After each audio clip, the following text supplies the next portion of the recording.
Olá, gente! A partir desse nosso encontro de hoje, vamos apenas começar um dos assuntos mais novos e, na minha opinião, dos mais importantes, das mais importantes inovações que tivemos no ano de 2021.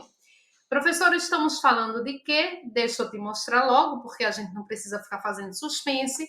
Estamos falando das startups, dos contratos de startups que, pelo fato do marco legal, que daqui a pouco eu mostro a lei, o número da lei complementar, que ele passou a existir, passou a ser promulgado em nosso país, passou então a ser exigido em provas de concurso, em programas de faculdade, em provas de OAB e tudo mais. E aí, deixa eu conversar um pouquinho aqui com vocês sobre isso antes de entrarmos no tema propriamente dito. A gente demorou um pouco, ou talvez não um pouco, eu esteja sendo muito boazinha com essa minha fala. A gente demorou para legislar sobre internet, né? A internet passou a ser muito uma terra sem lei, aqui, como outros aspectos que temos em nosso país. Bom, a realidade começou a mudar um pouquinho com o marco legal das startups, com a própria Lei Geral de Proteção de Dados, com o Marco Civil da Internet. Então, todas essas legislações vêm nessa mesma toada, para mostrar que a internet ela não é terra sem lei. E, sobretudo, no tocante ao MLS, né, que é o Marco Legal das Startups, para que você possa fazer investimento nesse tipo de empreendimento com uma certa segurança. Afinal de contas, a startup sempre existiu, a ideia de startup não é uma coisa nova, mas não tínhamos um panorama legal, não tínhamos uma segurança jurídica para os investidores. Imagina um investidor estrangeiro. Ah, eu vou chegar ali, vou investir naquele país, tem aqueles jovens. Normalmente, os criadores de startups são jovens, não que isso seja uma exigência, mas é isso que a gente nota. Aquele jovem tem aquela ideia maravilhosa, inclusive eu vejo a possibilidade até dele ficar eventualmente bilionário, mas como é que eu vou investir ali sem ter nenhum tipo de segurança jurídica? Então, nesse sentido, surge o marco legal das startups, nesse sentido, surgem os contratos de startups, que é o que a gente vai falar aqui um pouco para você hoje. Eu vou relembrar aqui uma definição do que seja contrato. Contrato é uma manifestação de vontade, né? As partes precisam manifestar sua vontade de maneira livre. O contrato ele é feito entre duas ou mais partes que sejam capazes. Se elas forem incapazes, que elas tenham a incapacidade suprimida. No caso dos absolutamente incapazes, através de representação, dos relativamente incapazes, através de assistência. Gente, esse é um ponto já importante para a gente poder falar. Como eu estava dizendo a vocês, normalmente a ideia da startup vem através de cabeças inquietantes, de meninos muito novos, e eles podem sim fazer parte de contrato, desde que a incapacidade seja suprimida por representação ou assistência. Tem uma coisa que eu acho interessante: todo pai, toda mãe é meio coruja, né? O filho é muito inteligente, o filho é muito não sei o quê, todo pai é frase, todo pai, toda mãe. Aí a pessoa chega e diz assim: ah, porque meu filho é muito inteligente, quem tem acesso já é eletrônico, né? Alguns preferem não ter, cada um, eu tenho uma frase, gente, que eu digo assim: cada um tem seu filho para errar do jeito que quiser, né? E cada um tem seus próprios erros, todo mundo tentando acertar. Meu filho com 2, 3 anos sabe mexer em tudo na internet, sabe mexer no YouTube, sabe pular vídeo, pular a parte da propaganda. Toda criança sabe, gente. Toda criança que tem acesso, porque parece que eles vêm com chip de fábrica. Então, a ideia da startup vem muito através de jovens, que muitas vezes são incapazes do ponto de vista relativo ou absoluto, e essa incapacidade ela precisa, então, ser suprida. Além disso, o contrato, seja ele de startup ou não, se dá tendo em vista um objeto lícito, né? O nosso ordenamento repele o que é ilícito, possível, determinado ou determinável. Não é porque estamos dentro do campo da internet, não é porque estamos dentro do campo do direito empresarial que os requisitos para a feitura do contrato vão ser modificados. E, sempre que possível, você precisa observar a forma prevista em lei. Esses são os elementos que são tidos no artigo 104 do Código Civil como sendo os elementos essenciais à configuração de qualquer negócio jurídico que queira ser reputado válido, que queira produzir os seus efeitos de acordo com a ordem jurídica. O que é que a gente vai fazer? A gente vai falar um pouquinho de startup mais genericamente, eu vou dar umas ideias a vocês, depois eu vou entrar na própria legislação para a gente ir tratando aqui de temas que eu julgo que serão essenciais para a sua preparação aí, né, independente daquilo que você objetiva. Deixa eu colocar aqui um conceito, e depois a gente entra no conceito do próprio legislador, mas um conceito que está lá no portal do Sebrae. Esse conceito, gente, inclusive, se você procurar na internet, ele é bastante replicado. E é um conceito bom para a gente trabalhar. Startup é um grupo de pessoas que está à procura de um modelo de negócios repetível e escalável, trabalhando em condições de extrema incerteza. Deixa eu colocar aqui esses elementos para a gente verificar. Primeiro, a startup em si, ela tem sempre o elemento de incerteza. Ah, professora, mas toda empresa é incerta. Até mesmo uma franquia, onde você parte do pressuposto do que já deu certo para fulano, do que já deu certo para cicrano, até mesmo na franquia onde se dá uma transferência de know-how, existe o elemento de incerteza. Ok. Na verdade, tudo na vida existe elemento de incerteza, né? Até se eu vou terminar aqui essa aula, é um elemento de incerteza. Mas na startup, gente, elas costumam ser coisas tão inovadoras, tão absolutamente diferentes, que isso ainda se sobressai mais. Você acha que a pessoa que foi lá criar o aplicativo do Uber, o aplicativo do iFood, deve ter chegado um amigo e deve ter dado uma tapa nas costas dizendo: olha, que legal, você é um gênio. A pessoa deve ter sido chamada de louca. Não tá vendo que isso não vai dar certo?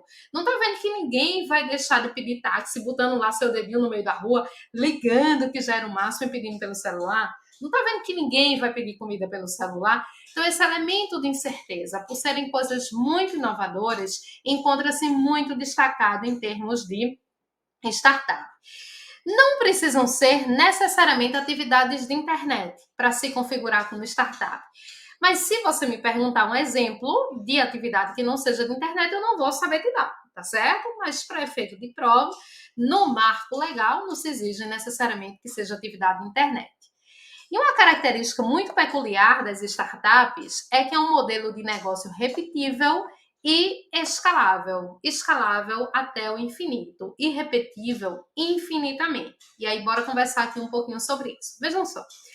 No negócio tradicional, se eu tenho um restaurante e o restaurante começa a ir muito bem, obrigada, e eu posso expandir o meu negócio, eu posso. Mas para isso eu preciso contratar mais empregado, mais cozinheiro.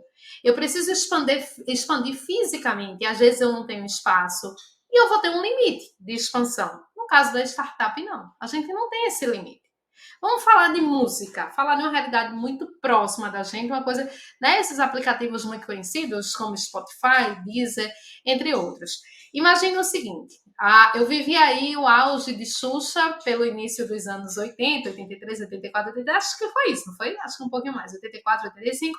Hoje em dia todo mundo adora falar mal de Xuxa, eu não estou analisando as opções políticas de Xuxa, o comportamento dela, estou dizendo que na época de Xuxa, Rainha dos Baixinhos, da Rede Globo, todo mundo que está aí comigo, passando as 4 décadas de vida, todo mundo era doido por Xuxa. Então, gente, não adianta cuspir no prato e vir comer. Então, o que era que acontecia? Você ficava esperando ansiosamente pelo lançamento dos discos. Era aquele disco, aquele bolachão ainda. Não era CD não, viu? CD foi um negócio muito novo. Me arrependo de tê-los jogado fora hoje em dia, porque hoje em dia isso, né, passou a ser relíquia, o pessoal voltou a colecionar. Não sei se exatamente de Xuxa, mas enfim. Minha mãe tinha um monte de Roberto Carlos também, que a gente jogou tudo fora. Eu me arrependo, mas agora já é tarde. Por mais que você quisesse adquirir aqueles discos, por mais que a Som Livre, que produzisse na época, quisesse produzi-los, ela tinha um limite. Ela tinha um limite físico de fábrica, ela tinha um limite logístico de entrega. Então, não é um infinito, entende? E no caso das startups, não. Hoje em dia tá aqui, ó, você pega teu celular, se você quiser ouvir Xuxa, né? Um patinho foi passear. Se você tem filho, você já ouviu essa música com certeza. Se você quiser ouvir Xuxa, simplesmente você pode ouvir quantas vezes você quiser. Então, essa é a ideia das startups. Um negócio muito escalável e um negócio repetível ao infinito, porque não existe limite. Eu posso utilizar meu Uber todos os dias da minha vida, as horas que eu quiser do meu dia e por aí vai. Eu coloquei aqui para vocês também, antes de entrarmos no marco legal, alguns dados para que vocês tenham noção, gente, até para fins de advocacia. Vê só. Eu acho que é um conselho que eu sempre dou aos meus alunos, principalmente aqueles que estão em faculdade. A gente precisa ter os olhos voltados para o futuro. Então, se eu vou me formar hoje em dia para ser uma advogada para a área civil, trabalhista ou penal, são áreas que já estão devidamente sobrecarregadas de profissionais. Ah, professora, mas se eu for bom de verdade, eu vou me destacar em tese. É assim, gente, mas é muito difícil, sabe? Assim, porque já é muita gente atuando nessas áreas. Eu mesma sou professora de civil e você tem uma série de advogados, né? Muita gente atuando em civil. Então, o direito empresarial, o direito tributário, o direito financeiro, eles permitem que você tenha uma maior especialidade, que você seja mais exclusivo. E, além do mais, quando você liga o direito empresarial com o direito digital. Então, coloquem uma coisa na cabeça de vocês. Direito digital não é o futuro. O direito digital já está batendo as nossas portas. E ele bate as nossas portas através de diversos ramos do direito. Um deles é o direito empresarial. Eu coloquei aqui, só para vocês terem uma ideia, alguns dados que a gente tem, tá? Segundo a Associação Brasileira do Setor, nos últimos 8 anos, o número de empresas nesse segmento cresceu 20 vezes. Em 2019, já eram quase 13 mil. Aqui, especificamente, da região do Paraná. E a região noroeste do Paraná é destaque com 175 startups, conforme o mapeamento das startups do Sebrae. O número representa um crescimento de 47% em relação ao levantamento realizado em 2019. E observem, você ainda tem um número grande de empresas que atuam nesse segmento que optam pela informalidade, que não deveriam. Quer dizer, esse número ele deve ser muito maior do que isso. Um dia desses eu estava com um grupo de orientandos de TCC na faculdade, e aí na primeira reunião, né, eles vêm com aquele tema, e é para isso que o orientador serve, pegar na mão, dizer, olha, vá por aí, não vá, não vai dar certo e tal. E aí eles queriam tratar do tema da dificuldade de regularização de empresas que atuam na internet. E depois, numa simples conversa, eu mostrei a eles que não existe dificuldade para essas empresas que atuam na internet, para eles se regularizarem. Elas se registram como outra qualquer. Registram-se na junta, têm as implicações na receita, devem registrar patente e marca no INPI. O que acontece é, simplesmente fecham os olhos. Simplesmente, eu faço o bolo bem. Começa a vender bolo pelo Instagram sem nenhum tipo de formalidade. Mas porque eu quero, tá? Não é porque existe algum tipo de empecilho para isso. Então, tenho certeza que a gente tem muita atuação de startup ainda em sede irregular. E a outra coisa que você pode fazer enquanto advogados, é trazê-las para regularidade. Coloquei aqui também para vocês conhecerem as principais espécies de startups. Temos aquelas que são B2B, que em português quer dizer negócio para negócio. Por exemplo, o 99 Corporativo é de empresa para empresa. A gente tem um negócio para consumidor. Um exemplo é o 99, né? Quando eu vou lá no meu celular e peço um 99, o Uber para ir para algum lugar. E depois temos negócios para empresas e para consumidores. É utilizada quando a empresa faz negócios com outra visando a venda para o cliente final. No caso é o iFood. Porque o iFood é um ótimo caso de startup que faz parceria com outras empresas para ajudar na venda com os clientes. São as espécies de startups que temos. E aí, como atuar na advocacia nessa área? É isso que a gente vai te mostrar um pouco agora. E além disso, claro que esse é sempre o nosso objetivo, o que pode ser levantado sobre isso, eventualmente em provas de concurso, em provas de OAB, que é o que a gente passa a te mostrar aqui. Bom, em primeiro lugar, como você vai constituir passo a passo a startup? Você vai fazer, como a gente viu, todos os requisitos iguais a um negócio jurídico qualquer. Sabe lá os requisitos para um contrato de locação? Os requisitos para um contrato de compra e venda são os mesmos requisitos para a constituição de uma startup, observadas aqui as peculiaridades que vamos falar daqui para frente.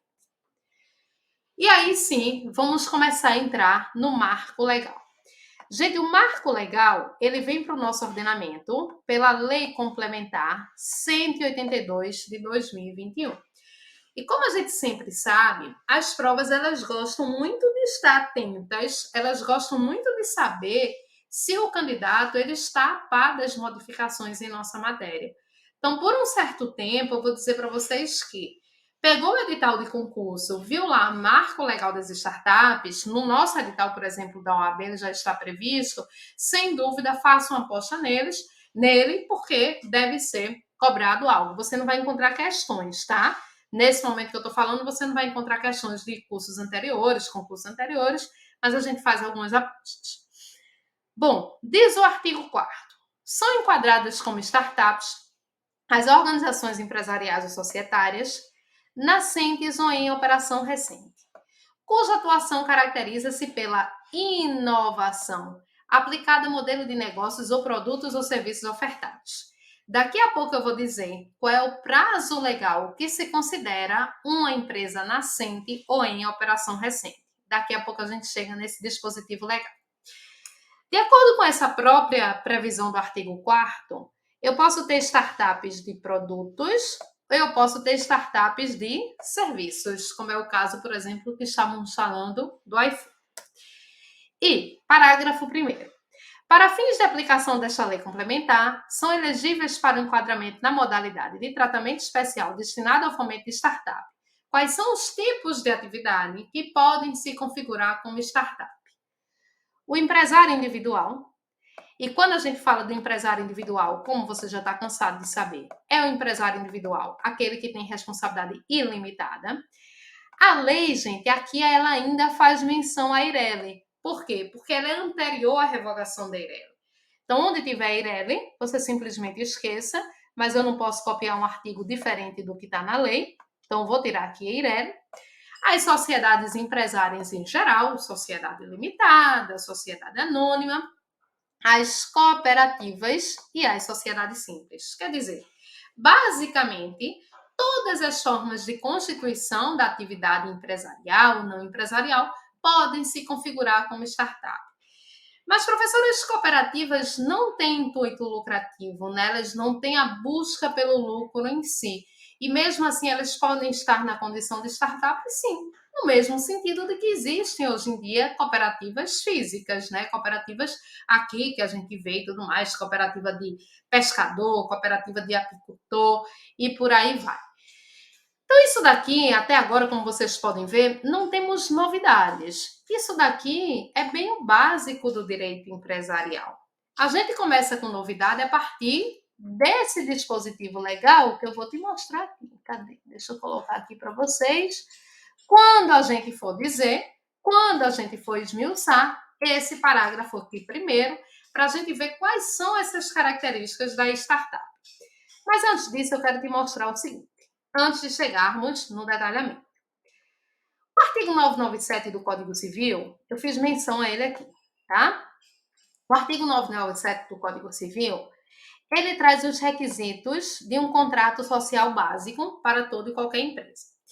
Gente, quando a gente faz contrato social enquanto advogado, a gente sempre vai além do que está aqui, tá? Isso aqui é muito básico. São os elementos que não podem faltar. Mas a gente sempre vai além disso, afinal de contas, a gente está sendo contratado para isso.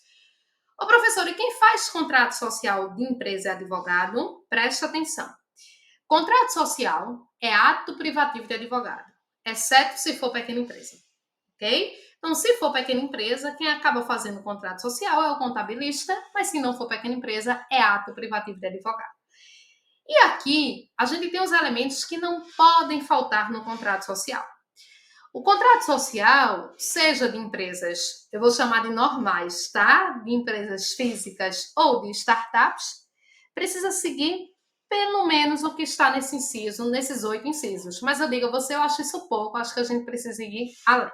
Então vamos dar uma analisada aqui.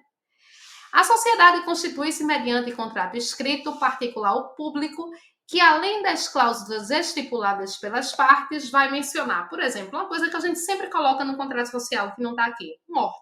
Em caso de morte de sócio, o que é que vai acontecer? Afinal de contas, como se diz, né, a boca miúda por aí, a única certeza que a gente tem na vida é que a gente vai morrer. Então, a gente precisa prever sobre morte no contrato social. Antes de eu entrar nos incisos, deixa eu te mostrar aqui algumas coisas importantes. O contrato social de empresa, gente, é sempre escrito, tá? Sempre escrito. A forma é sempre escrita. Existem contratos verbais no direito empresarial? Existem. Eles podem ser feitos? Podem. Por exemplo, a compra e venda de bem imóvel. Um contrato de locação. Os contratos, em geral, podem ser feitos pela forma verbal. Mas os contratos outros, o contrato social há de ser sempre feito pela forma escrita necessariamente. Não existe acerto, como se chama vulgarmente, de boca. Os contratos, em geral, a gente diz que eles são bilaterais. no sentido de que ele sempre tem vontades opostas. Vontades opostas não quer dizer brigas, quer dizer objetivos diferentes. Por exemplo, eu quero vender, você quer comprar. Né? Eu quero locar, você quer ser inquilino. Eu quero doar, você quer receber em doação, quer ser donatário. No contrato social, não. A gente costuma dizer que ele é plurilateral. O que é que isso significa? São várias vantagens convergentes para a mesma finalidade, que é de constituir a empresa. Então, ele sempre tem que ser feito por escrito. Porém, esse escrito, que vai ser levado a registro necessariamente na junta comercial, ele pode ser escrito particular ou escrito público. Pode ser que as partes façam, que normalmente é o que acontece, o escrito particular, sentam lá com contabilista, com advogado e façam um contrato particular.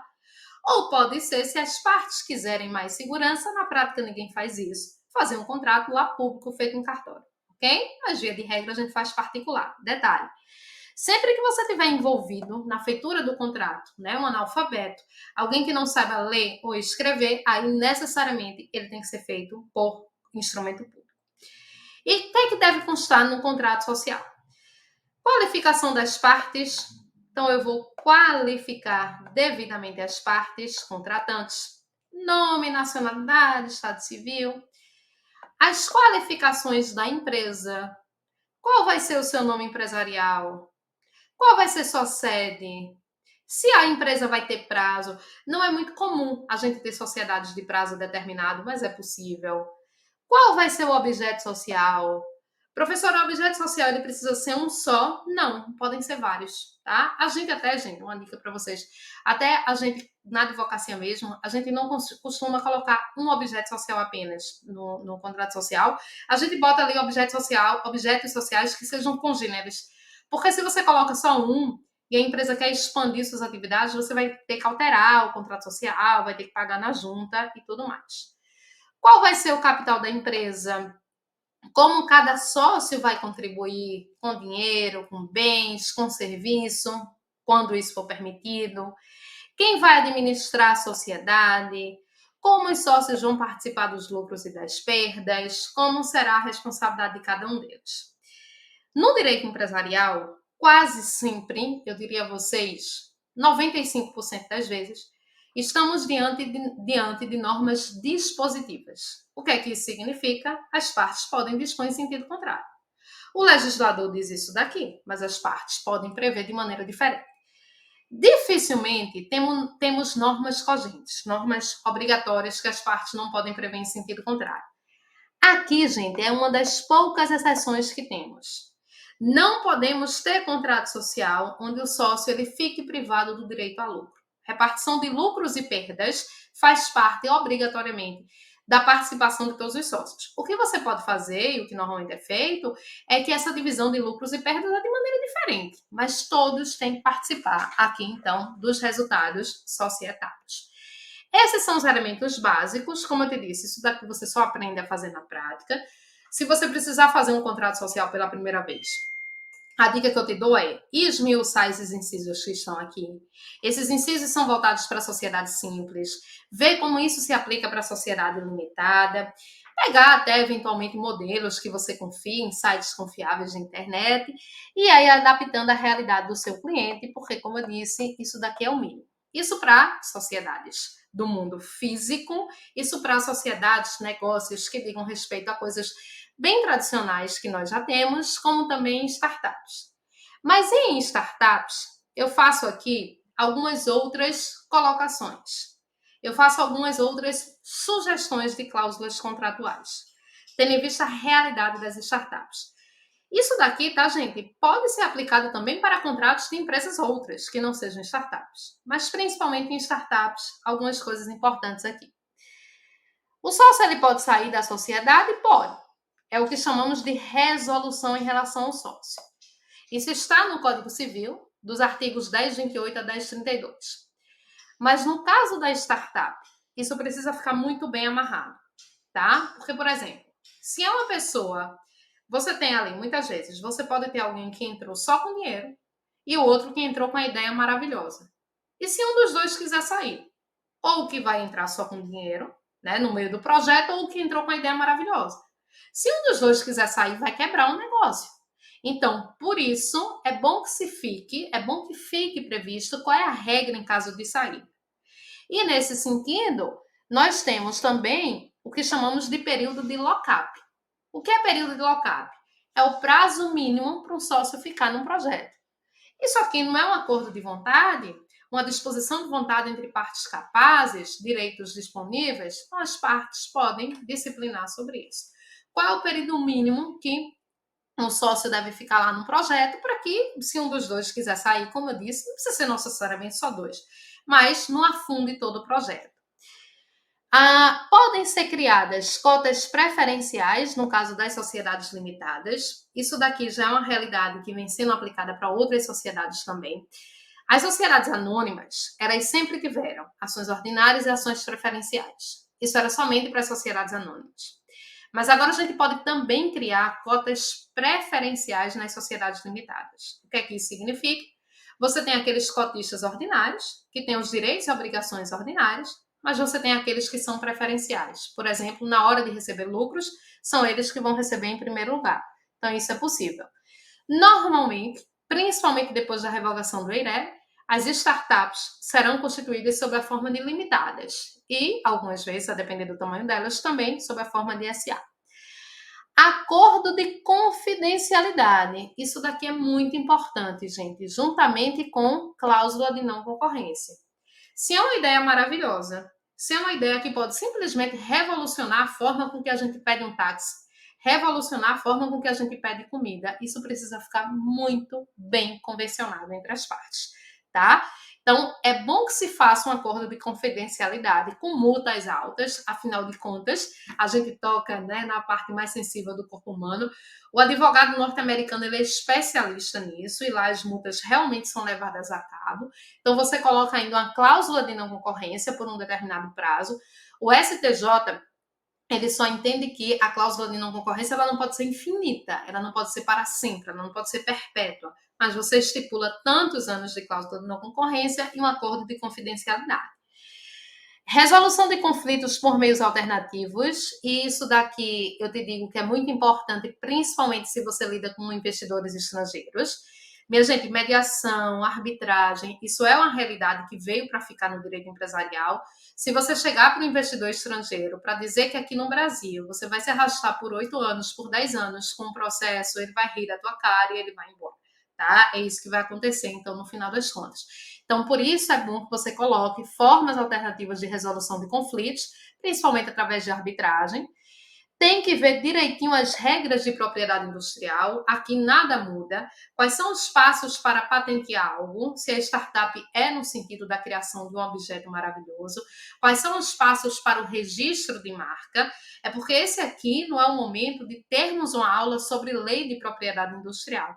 Mas tudo que a gente lida, né, até fazendo aí a propaganda, a gente tem um curso somente disso, de lei de propriedade industrial, mas tudo que a gente lida observa os ditames da lei 9279 de 96. E aqui eu fiz uma pergunta: é vantagem fazer um pré-contrato nesse tipo societário, nesse tipo de empresa? Eu acredito que sim. Não é muito comum no direito empresarial, no direito societário, a gente fazer pré-contrato. Ao contrário, por exemplo, de compra e venda de imóveis, que a gente sempre faz pré-contrato, enquanto as pessoas arrumam dinheiro, arrumam documentação, no contrato social a gente costuma ir diretamente para o contrato. Mas, gente, aqui, enquanto as partes se arrumam, enquanto arrumam dinheiro, para que as ideias não vazem e tudo mais, eu acho bem interessante que a gente faça, sim, um pré-contrato. Mas são apenas algumas sugestões que vocês podem utilizar, inclusive, do ponto de vista prático. E vou parar por aqui, que o nosso tempo já vai se esgotar, e a partir da próxima aula, né, a gente volta com esse assunto, e aí eu dou um mergulho geral na lei em si. Observem que hoje foi mais para tratar de aspectos mais amplos, mais gerais, para vocês também entenderem o que é uma startup e não simplesmente chegar lá com decoreba do que diz um marco legal. Na próxima aula, aí sim, a gente analisa na sua profundidade. Até lá!